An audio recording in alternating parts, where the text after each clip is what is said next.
I'm Donna, 27 years old. A few months ago, I worked as a warehouse employee for the local Walmart to cover the costs of my new apartment. During the week, I will have 2 to 4 night shifts depending on the quantity of goods or holiday events. At that time, we were preparing for the biggest holiday of the year, Christmas. The volume of goods coming in and being sold was very high due to the increased shopping demand from everyone. I remember that night was also one of my night shifts. In the supermarket, there were 2 employees at the checkout, the security guard and me in the warehouse. I was focused on inventorying the goods. The warehouse door was always open, and I could see part of the outside space, the shelves displaying dry goods. Occasionally, a few customers would walk by. From what I noticed, they were mostly young people.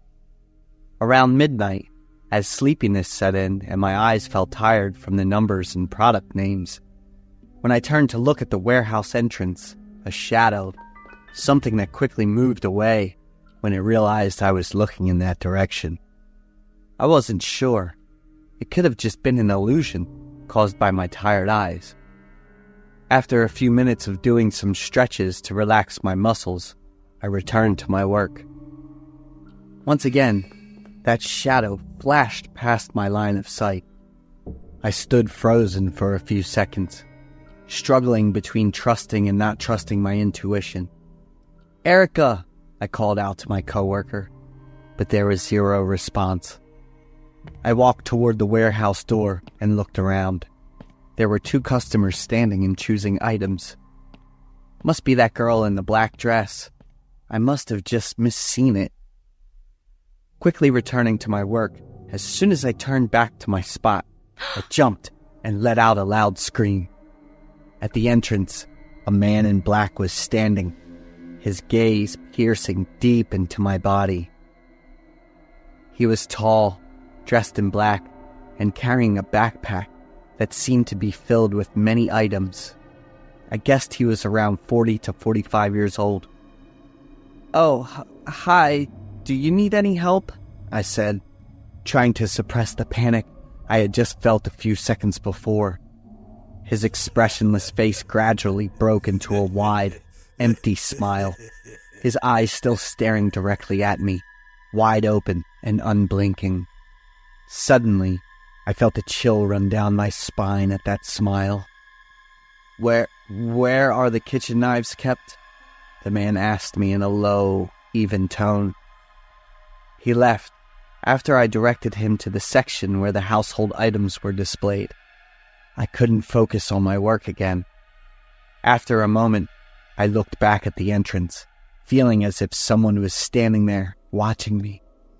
The empty, expressionless smile of the man kept replaying in my mind. Lost in my thoughts and imagination, I jumped again when the man appeared at the entrance once more. This time, he was holding a kitchen knife in his hand, a type used for chopping or cutting tough items like bones. I covered my mouth with both hands to avoid letting out a loud sound. He still wore that same smile and gaze directed at me. You, I stuttered.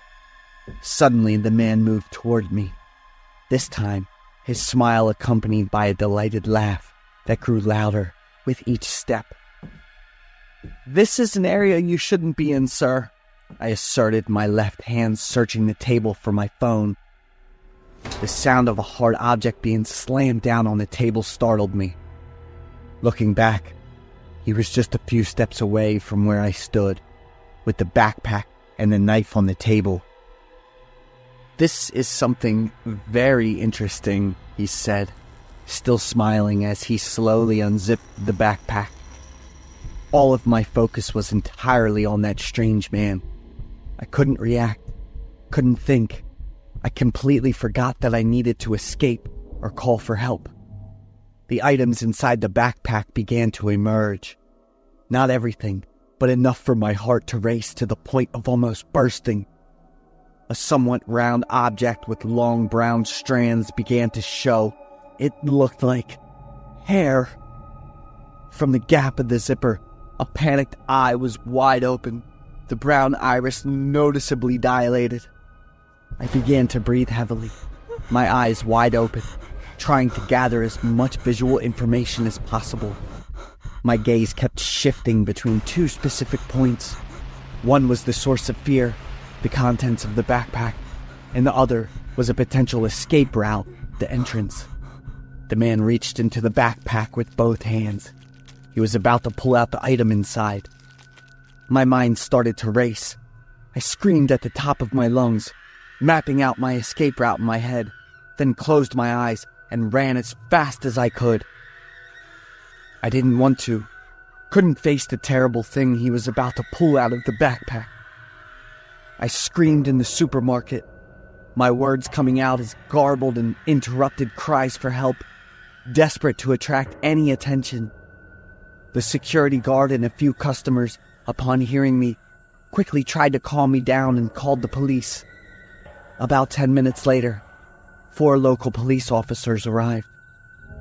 From the warehouse, they escorted the man outside. When he saw me, he broke into that creepy smile again and reached out his hand. A human ear, slick with red liquid that had yet to dry. I immediately vomited, my head spinning, and I was taken to the hospital for emergency care. To ensure my mental well-being and health, the doctor communicated with the police not to disclose any further details about the murder case to me. I reported everything I witnessed to the police, quit my job, and then moved to another city. I wasn't sure why that man had targeted me, and it took a long time for me to erase his horrifying smile from my mind. My name is Alex Peterson, 22 years old, a senior majoring in journalism at the University of Oregon. To pay for tuition and living expenses, I took a night shift job at a small gas station located on the outskirts of the city. The gas station is beside a quiet forest road, dimly lit by flickering neon lights. Nights here are often eerily silent, with only the sound of the wind howling through the roof and the groaning hum of the air conditioner breaking the stillness. My regular customer is a man named Todd. I don't remember when I first met Todd, but I'm sure it was on an early autumn night.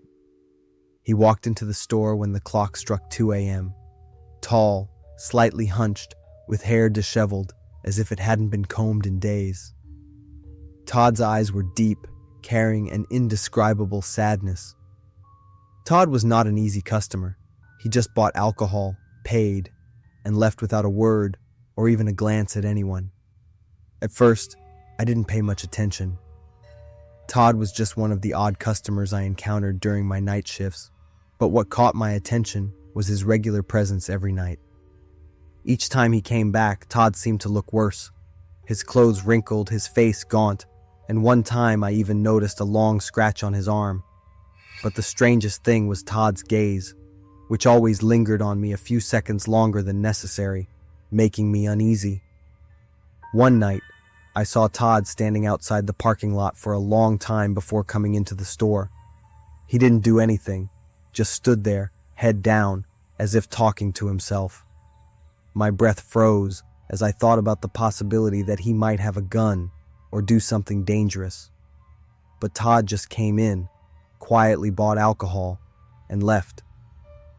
Although nothing happened, my unease grew stronger with each visit.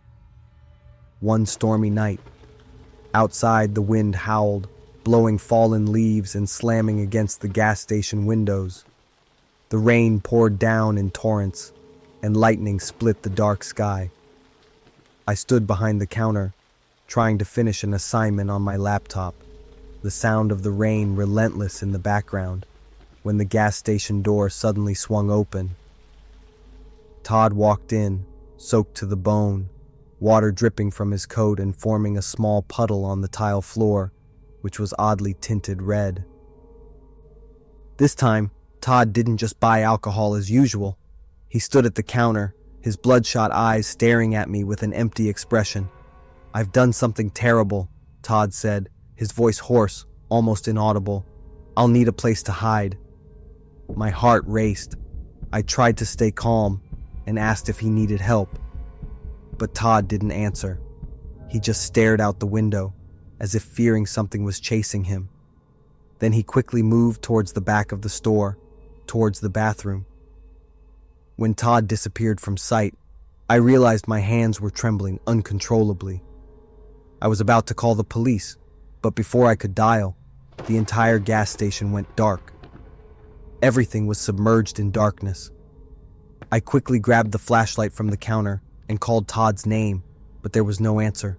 In the thick darkness, I heard strange noises coming from the bathroom, a small but distinct sound, like metal falling to the floor. I moved towards the sound, the flashlight beam trembling as it scanned every corner of the store. As I got closer to the bathroom door, I noticed it was slightly ajar. The flashlight light peeked through the crack, revealing a trail of muddy footprints leading from the door inside. I gently pushed the door open, the light sweeping through the empty room. No one was there, but the unease didn't dissipate.